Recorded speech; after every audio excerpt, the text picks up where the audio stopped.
कन्नौज पहुंचे सपा सुप्रीमो अखिलेश यादव का सीएम योगी आदित्यनाथ पर पलटवार। लाल टोपी के काले करने वाले बयान पर सपा मुखिया ने कहा कि हार के सदमे से उबर नहीं पा रहे हैं, इसीलिए हर जगह लाल रंग दिख रहा है। लाल रंग इमोशन का है और हमारे सीएम इमोशन नहीं समझते हैं। इस दौरान हरियाणा विधानसभा चुनाव में सपा के लड़ने पर कहा कि कहां चुनाव लड़ना है पार्टी से तय करेगी। भविष्य में राष्ट्रीय पार्टी कैसे बने इस दिशा पर काम करेंगे।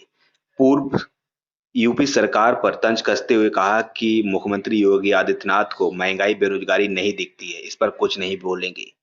अयोध्या में जमीन के सर्कल रेट बढ़ने पर भी सरकार को घेरा, कहा कि किसानों से औने पौने दाम पर खरीदी जमीन अब अपने लोगों को फायदा पहुंचाने के लिए बढ़ रहे सर्किल रेट।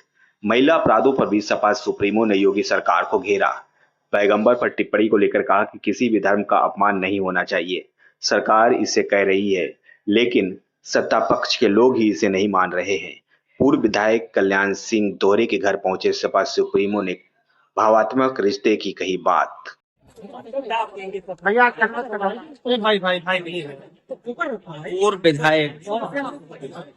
पूर्व विधायक कल्याण सिंह दोहरे जी की माता जी का स्वर्गवास हो गया था। आज उनके परिवार में कार्यक्रम था, उस कार्यक्रम में शामिल होने आए थे इस दुख की घड़ी में। और जो कार्यक्रम माता जी के ना रहने पर संपन्न हो रहा है, उस कार्यक्रम में मैं शामिल होने आया था। ये कन्नौज क्षेत्र और इनका गांव और आसपास का क्षेत्र हम लोगों के लिए नया नहीं है। राजनीति की जब शुरुआत हुई थी, इसी क्षेत्र के लोगों से मिलकर के और इसी क्षेत्र के लोगों ने समाजवादी पार्टी को आगे बढ़ाने का काम हमेशा किया है। भैया पीडीए फार्मूला पे क्या हरियाणा में चुनाव लड़ेगी सपा? ये कहाँ चुनाव लड़ना है ये पार्टी तय करेगी।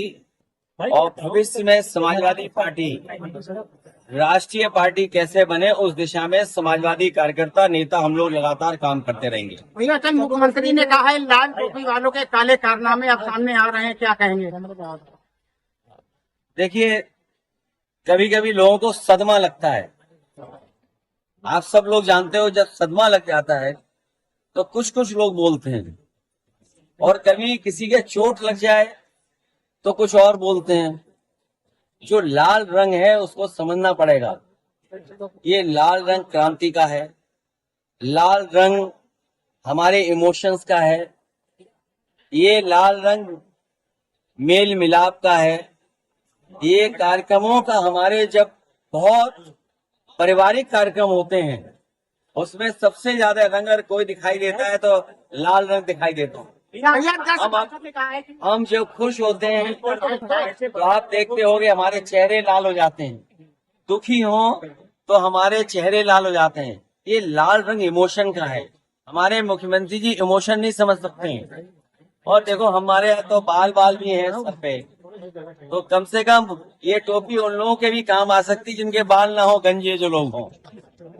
और देखिए, जो काले रंग की टोपी आप पहनते हैं उनका तो काले ही सब कुछ काला होगा, इसलिए काले पे बहस नहीं कर रहे हम। हमारा लाल रंग मेल मिलाप का है, अगर खुशी का है, त्योहारों का है। हमारी देवियों के जितने कार्यक्रम संपन्न होते हैं, दुर्गा माँ का लाल रंग, हमारे पारिवारिक कार्यक्रम होते हैं, लाल रंग सबसे ज्यादा इस्तेमाल होता है।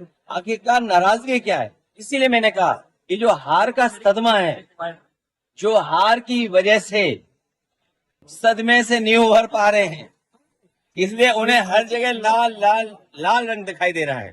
भैया कई स्टेशनों के नाम जो है वो चेंज किए गए हैं, आपका भी ट्वीट सामने आया है। आज अस्पतालों की हालत क्या है? आज अस्पतालों की हालत क्या है? जो अस्पताल बनाए गए थे समाजवादी सरकार में, वो भी अस्पताल नहीं चला पा रहे। स्कूल की व्यवस्था ठप हो गई, बच्चों को जो फल मिलते थे वो नहीं मिल पा रहे हैं, खाना जो स्वादिष्ट मिलना चाहिए वो नहीं मिल पा रहा है, ड्रेस नहीं, कपड़े नहीं, उनके पास पढ़ाई के लिए कोई इंतजाम नहीं। और जो महंगाई बढ़ गई है, इन्हें लाल रंग याद आ रहा है, लेकिन जो महंगाई बढ़ गई उसका याद नहीं आ रहा है इनको। जो बेरोजगारी फैली उसके बारे में नहीं बोलेंगे। तो ये तमाम सवाल हैं जिन सवालों का सरकार के पास जवाब नहीं। उसके लोग क्यों भूल जाते हो? इसी जिले में एक बेटी को बताओ पिता क्या चाहता था। इसी जिले में क्या एक बेटी को नहीं लटका दिया गया, जान नहीं चली गई उसकी? कोई चर्चा कर रहा है उसके बारे में? और बगल का जिला है, दो लोगों की जान गई कि हत्या की गई कि आत्महत्या कर ली। सरकार के पास क्या जवाब है? सरकार के पास कोई जवाब हो तो बताए सरकार। और यहाँ पर इसी जिले में क्या बेटी को एक फांसी पर नहीं लटका दिया गया?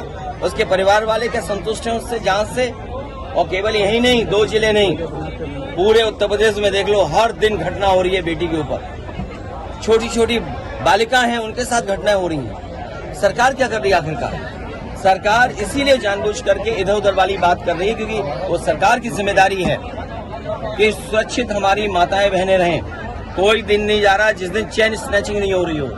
सीसीटीवी में हम लोग देख रहे हैं, लगातार वो घटनाएं मिल रही हैं, सूचनाएं मिल रही हैं। आप देखिए पूरे उत्तर प्रदेश में जो हमारे व्यापारी हैं उनके यहाँ लूट हो रही। सुल्तानपुर में करोड़ों रुपए की लूट हो गई। सरकार क्या सो रही थी? सोचिए, दिन दहाड़े लूट हो गई। सीसीटीवी में कैद है, हर कैमरे पे चल रहा है, हर न्यूज चैनल पे चल रहा है। और उसके बाद ऐसा ही नहीं कि घटना और नहीं हुई है उत्तर प्रदेश में, और जिलों से भी खबरें आ रही है कि जहां पर घटना इस तरह की लूट की हुई है। तो सरकार क्या सो रही है? क्या कर रही है सरकार?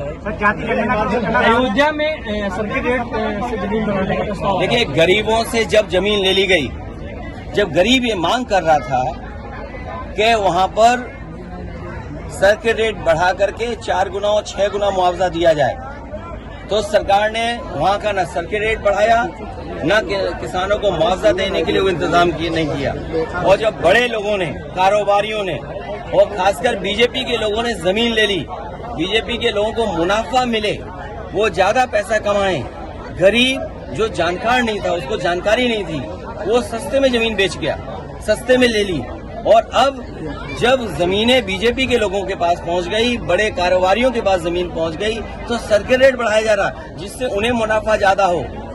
हम लोगों की ये मांग थी कि किसानों से जमीन ली जाए तो सर्किट रेट बढ़ा करके ली जाए, तब सरकार ने सर्किट रेट नहीं बढ़ाया। गरीब हमारा किसान वो समझ नहीं पाया, उसकी जमीन जब बीजेपी वालों ने दूसरों को बिकवा दी, खुद खरीद ली, उसके बाद उनको मुनाफा पहुंचाने के लिए सर्किट रेट बढ़ाया जा रहा है। अगर आप ये वीडियो YouTube पर देख रहे हैं तो हमारे चैनल को सब्सक्राइब करें और बेल आइकन को दबाना ना भूलें। अगर आप Facebook पर ये वीडियो देख रहे हैं तो हमारे पेज को लाइक करें।